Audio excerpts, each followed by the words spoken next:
Of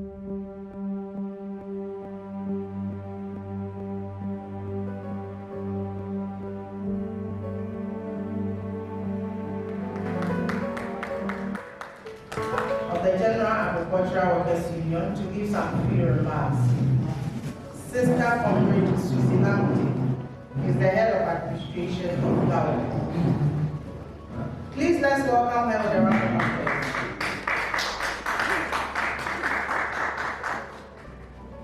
Now is happy about the project on combating modern slavery, which objective is to eliminate child labor and women in agricultural plantations under conditions of servitude, and to enhance the knowledge of individuals on modern slavery.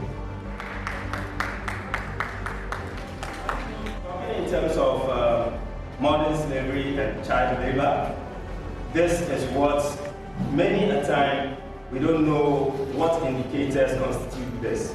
But with this program, we know by the end of it, we'll have all the indicators, the parameters that will make us take this out of our places of work and then ensure food security and with the total eradication of child labor and then modern slavery.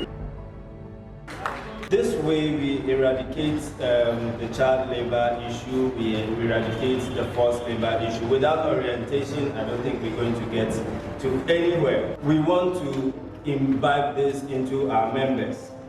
It is only when we do that, that's when we'll get the benefit. And also to come out with certain policy direction and to put some little pressure on our policy makers to ensure that labor is not overexploited.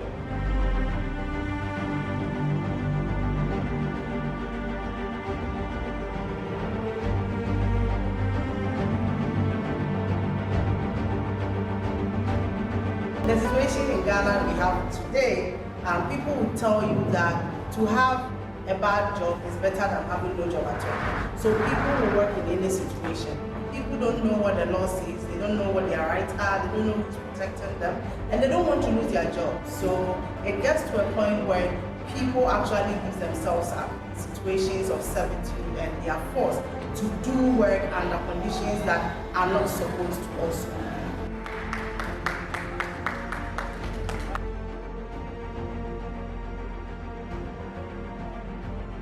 Remember this equation, the two components, main components of forced labor is the involuntary work, then threat or menace of penalty. So this is a very good equation that helps us to remember. So let's have that in mind.